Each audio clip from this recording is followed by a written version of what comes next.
Boa noite a todos. É sempre um prazer estar aqui, falando para esse público maravilhoso, que tem a paciência de nos ouvir.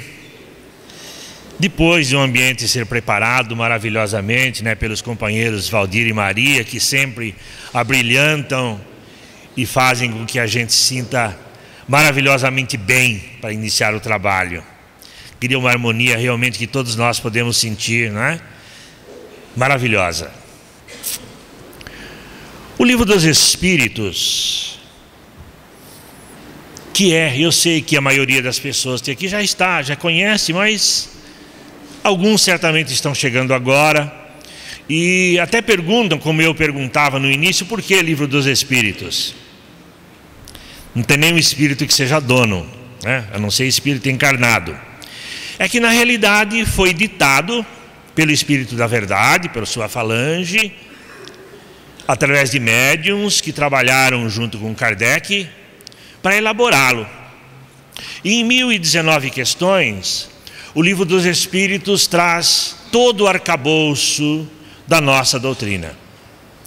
Começa falando de Deus, fala da criação, fala do mundo espiritual, fala da vida espiritual e fala da criação do homem. Não propriamente dita do homem matéria, embora também fale sobre isso, mas do homem espírito.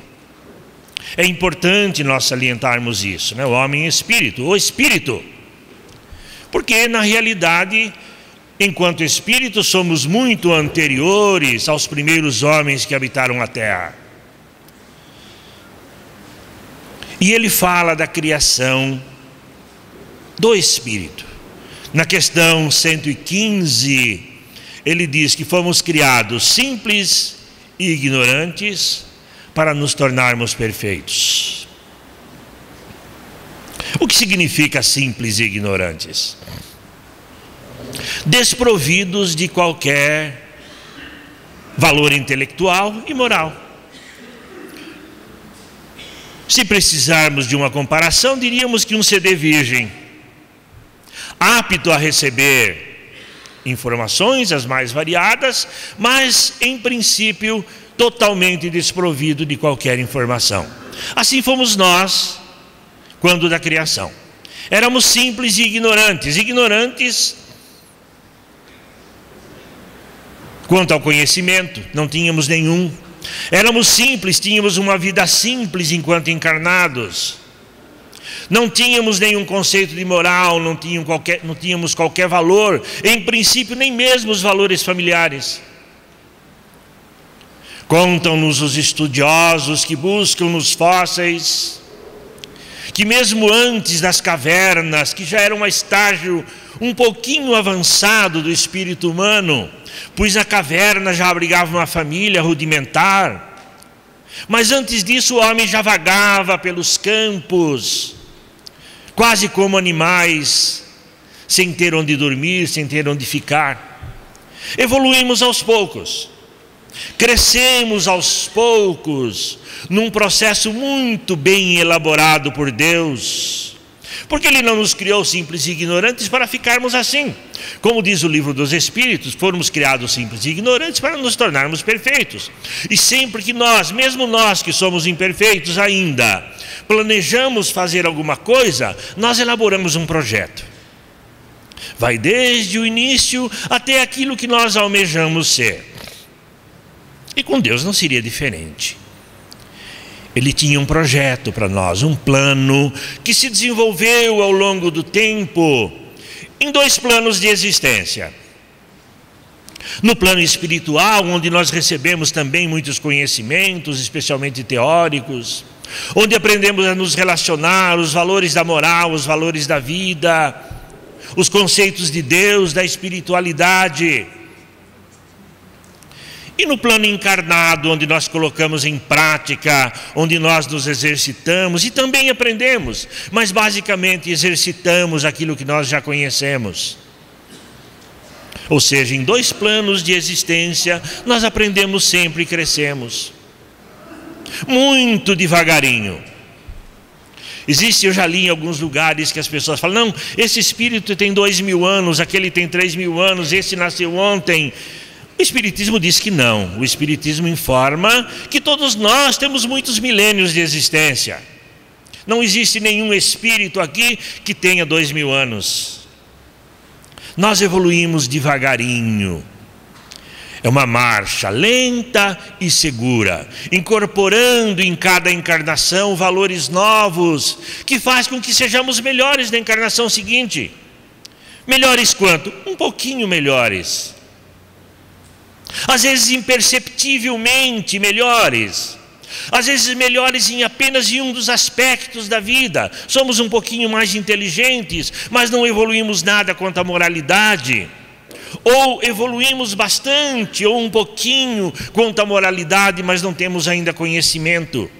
É importante salientarmos que a evolução também se faz nesses dois sentidos. Quando diz que nós seremos perfeitos, quer dizer que nós teremos desenvolvido esses dois aspectos da nossa existência, da nossa vida, do nosso caráter. Ninguém é perfeito sendo bom, ninguém é perfeito sendo sábio. Só é perfeito aquele que é sábio e bom.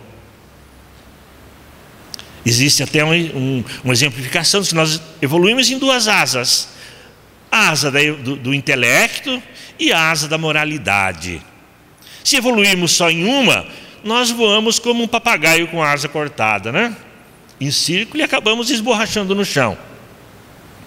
Acontece que pelas próprias imposições da vida, que nós podemos detectar mesmo nos dias modernos, nós evoluímos quase sempre mais rapidamente no intelecto. Porque a necessidade de sobrevivência, a competição, faz com que nós nos esforcemos.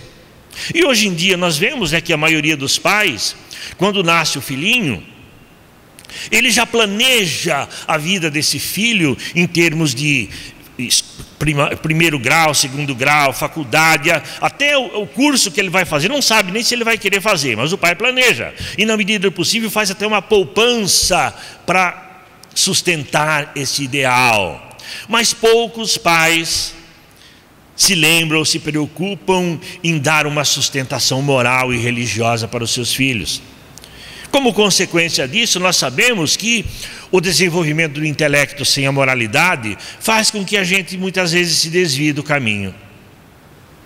Sempre que nós conhecemos um pouquinho mais, sabemos um pouquinho mais do que os outros, se nós não tivermos o equilíbrio do amor, nós utilizamos esse conhecimento para subjugar, para submeter, acabamos ferindo, acabamos fazendo mal. Processo natural da evolução humana. E isso nós podemos registrar ao longo da história. Se olharmos mesmo no curto espaço de tempo que a história registra, porque da pré-história nós temos apenas vestígios, nós veremos o homem fazendo isso. Sempre que ele é forte, ele subjuga, ele submete. Ele subjuga o mais fraco. Quantas histórias trágicas nós temos, né?